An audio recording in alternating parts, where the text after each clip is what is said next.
السلام علیکم everyone, welcome back to my channel and welcome back to another video. Hopefully آپ لوگ سب ٹھیک ہوں گے۔ الحمدللہ ہم بھی بالکل ٹھیک ہیں۔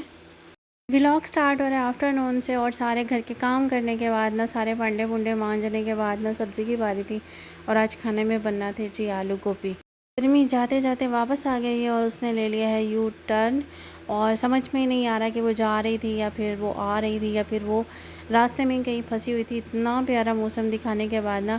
دوبارہ سے گرمی نے اپنے رنگ دکھائے ہوئے ہیں۔ آج میں بات کر رہی ہوں ان سڑی ہوئی روتی ہوئی مخلوق کے ساتھ جو ہمیشہ یہ سوچ کے منہ بنا کے رکھتی ہیں کہ فلاں نے یہ کہہ دیا، فلاں نے وہ کہہ دیا، فلاں میرے بارے میں یہ سوچ رہا تھا، فلاں نے میرے ساتھ ایسا کیوں کیا۔ ان ساری رونی مخلوق سے میں نے بات کرنی ہے۔ سب سے پہلی جو بات ہے وہ یہ ہے کہ لوگوں کو کسی چیز سے دکھ ہو یا نہ ہو، اس چیز سے ضرور دکھ ہوتا ہے کہ آپ خوش کیوں ہیں۔ لوگوں کی یہ ہیبٹ ہوتی ہے کہ دوسرے کی زندگی میں، دوسرے کے گھر میں، دوسرے کے پرسنل لائف میں، دوسرے کی میرڈ لائف میں، دوسرے کی ہر چیز میں گھسنے کی، ٹانگ اڑانے کی، اور اپنی چک چک کرنے کی، اپنی ٹو میں رہنے کی، یہ سب ساری عادات ہوتی ہیں جس کو ہم بدل نہیں سکتے ہیں۔ ہم ایسے بندوں کو کک مار کے اپنی زندگی سے اٹھا کے باہر ضرور پھینک سکتے ہیں، لیکن ایسے لوگوں کی فطرت کو ہم چینج نہیں کر سکتے جو اپنے گھروں کو چھوڑ کے، اپنی لائف کو چھوڑ کے، جو ہمیشہ دوسروں کی ٹو میں رہتے ہیں، دوسروں کے گھروں کی ٹو میں رہتے ہیں، دوسروں کی پرسنل لائف میں کیا ہو رہا ہے، دوسرا کیا کر رہا ہے، اس نے کیا کھایا ہے، اس نے کیا پیا ہے، اس نے کیا پہنا ہے، اس نے برتن کس ٹائم مانجے، اس نے جھاڑو کس ٹائم لگائی ہے، اس نے کھانا کس ٹائم بنایا، اس نے کیا کیا ہے، اس نے کیا پہنا ہے، اس نے کیا خریدا ہے،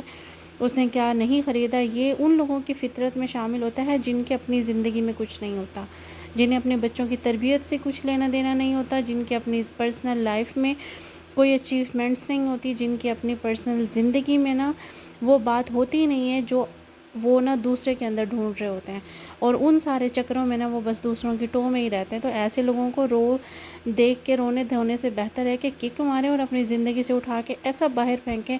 کہ وہ صرف آپ کی ٹو میں ہی لگے رہیں، اور آپ اس چیز کو انجوائے کریں کہ اگر آپ کے اندر کوئی چیز ہے، آپ کے اندر کوئی ایبیلٹی ہے، آپ کے اندر وہ خصوصیات ہیں جو ان کے اندر نہیں ہیں،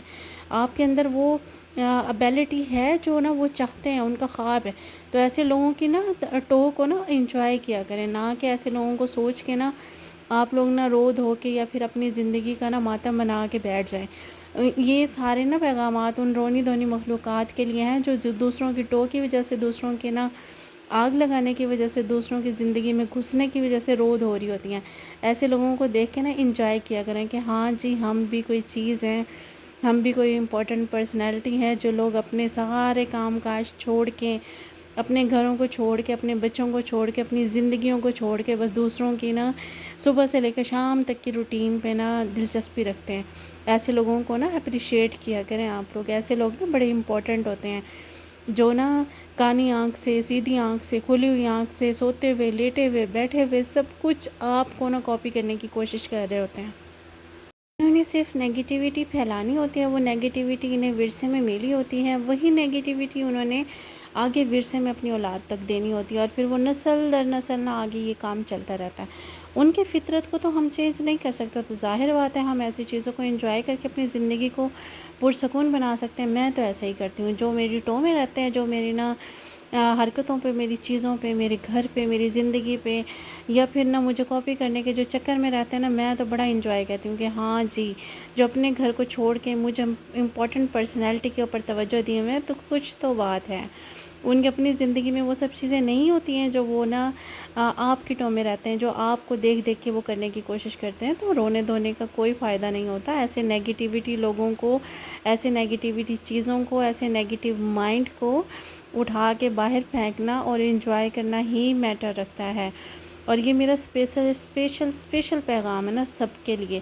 آپ ان سب چیزوں سے نکل آئے باہر، اور اس کے بعد جی آ گئے ہیں جو میرے اپنے مائنڈ میں تھا وہ سب کرنے کے لیے۔ آلو گوبھی کو کٹنگ کر کے رکھا ہوا تھا، اور میں نے بنانے تھے چاول۔ میرا مائنڈ تھا کہ آج میں نے چاول بنانے، اور شام کو میں بناؤں گی کھانا، مینز سالن بنا لوں گی۔ اور اب کی بار ہمارے جو چاول ہیں ان کا بن گیا تھا کچومر، جس کو چھان کے ہمیں علیحدہ کرنا ہوتا ہے۔ اور اس کے بعد جی بنایا کھانا، اور صبح کا ناشتہ اور کھانا یہ میرے دونوں تھے، تو ساتھ میں چائے بھی رکھ لی۔ لیکن چائے رکھنے کے بعد مجھے جو چاولوں کا ٹیسٹ تھا وہ اور چائے کے ساتھ مجھے ایک چکر یہ لگا ہوا تھا کہ میں چاولوں کو بڑے انجوائے کر کے نا سکون سے کھاؤں، کیونکہ میری کھانے کی جو سپیڈ ہوتی ہے نا وہ تھوڑی کم ہوتی ہے، اور جو چائے ہے وہ ٹھنڈے ہونے کا ڈر تھا، تو دونوں کے چکر میں میرا ٹیسٹ ہی سارا خراب ہو گیا۔ آپ لوگ بھی ایسا ہی کرتے ہیں کہ کھانے اور ناشتے کو ایک ساتھ لے کے چل رہے ہوتے ہیں، یا پھر آپ ناشتہ کر لیتے ہیں؟ میری تو خصوصاً یہ بہت بری عادت ہے کہ صبح کا جو ناشتہ ہوتا ہے اس کو نا میں کھینچ کے نا دوپہر کے کھانے تک لے جاتی ہوں۔ کوئی دن ایسا ہوتا ہے جس دن میں نصیب سے نا تینوں ٹائم کا کھانا کھا رہی ہوتی ہوں، یا پھر جب ہسبینڈ آئے ہوئے ہوتے ہیں نا اس ٹائم میں نے تینوں کا ٹائم کا کھانا کھانا ہوتا ہے، ورنہ میں کھانے کے اوپر احسان کر رہی ہوتی ہوں 2 ٹائم کھا کے، اور پھر تیسرے دن جس دن تینوں ٹائم جس دن میں کھا لوں اس دن کھانے پہ ہی احسان ہو رہا ہوتا ہے۔ میری یہ سچویشن ہے۔ اور خیر اس کے بعد نیو کلپس بنانے کے ساتھ ساتھ میں نے کچھ پرانے کلپ ایڈٹ کیے، پرانے تو نہیں تھے خیر ریسنٹلی تھے، لیکن نا ویڈیو کو بھی کمپلیٹ کرنا تھا، کیونکہ ایبسنٹ رہنے سے بہتر ہے کچھ تو اپلوڈ کریں۔ تو پھر مجھے نا جو ٹاپک لگا نا مزے کا، جو عام روٹین میں نا گھر میں ہمارے آس پاس میں ہماری زندگی میں ہو رہا ہوتا ہے، میں نے نا آج اسی کو اٹھایا۔ اور آپ لوگوں کو یہ ٹاپک کیسے لگا مجھے ضرور بتائیے گا، اور ایسے لوگوں کو انجوائے کر کے اپنی زندگی کو مزید بہتر بنا کے نا دوسروں کو صحیح کوئلہ بنایا کریں، تاکہ نا آپ کو بھی مزہ آئے اور دوسروں کے کوئلے بننے سے آپ کو سکون بھی آئے۔ یہ بڑا نا سیریس میٹر سا ہے جو مجھے نا آج نا بڑے انجوائے کرتے ہوئے میں آپ لوگوں سے شیئر کری ہوں۔ خیر اس کے بعد یہ نیکسٹ ڈے ہو گیا تھا، اور نیکسٹ ڈے مجھ سے نا توفیق اچھی ہو گئی، اور تقریباً 10 بجے میں نے ناشتہ کر لیا تھا، اور اپنے لیے بنایا پراٹھا، اور پراٹھے کے ساتھ بنائی چائے، اور پھر چائے میں نے ڈپ کر کے نا اچھے طریقے سے بسکٹ کی طرح انجوائے کر کے نا اپنا ناشتہ کیا۔ اور یہ بہت کم ہوتا ہے کہ میرا چائے پراٹھا کھانے کو دل کرے، فوراً سے پراٹھا بنا کے اور اس کے ساتھ میں پھر چائے میں ڈپ کر کے نا کھا رہی ہوتی ہوں بچوں کی طرح۔ ولاگ کیونکہ رینڈملی تھا اور کلپس بھی رینڈملی تھے میرے پاس، جو کچھ تھے کچھ میں نے ایڈٹ کیے تھے، جو میرے پریویس ویڈیوز کے موجود تھے وہی سب میں آپ لوگوں سے نا رینڈملی باتیں کر رہی ہوں۔ اور آج کا ولاگ جو ہے نا ایویں ہی ہے، یا پھر اچھا لگا آپ کو مجھے ضرور بتائیے گا۔ اور یہ دوپہر کا ہی کھانا تھا، دوپہر کے کھانے میں یہ نیکسٹ ڈے تھا، آفٹر نون سے ہی میں نے سٹارٹ کیا، اور پھر نیکسٹ ڈے اس کو آفٹر نون تک ہی لے گئی، تھوڑے کلپس ایڈٹ کر کے۔ اور روٹیاں بنا رہی تھیں، یہاں پہ روٹیاں بڑے میں ایتھیسٹک وے میں بنا رہی ہوتی ہوں نا، بڑی نا اچھی آ رہی ہوتی ہیں، پھولی سی، اور بالکل، اور جب نا صحیح والی آگ جل رہی ہوتی ہے نا تو یہ کالی سیاہ بھی ہو جاتی ہیں۔ خیر اس کے بعد بادل بڑے پیارے آتے ہیں، لیکن گرمی جو ہے نا وہ اسی طریقے سے اپنے رنگ دکھاتی ہے۔ خیر آج کا ولاگ جو تھا وہ سمپل سا ایسے ہی میں نے بنا دیا، بنا سوچے سمجھے، بنا کچھ نہ مائنڈ میں تھا ہی نہیں، بس نا ویڈیو ڈالنے کے چکر میں نے جو میرے مائنڈ میں آیا نا وہ میں نے آپ کو بتا دیا۔ اور ولاگ اگر اچھا لگے تو لائک ضرور کیجیے گا، اور اپنا بہت زیادہ خیال رکھیے گا۔ اللہ حافظ۔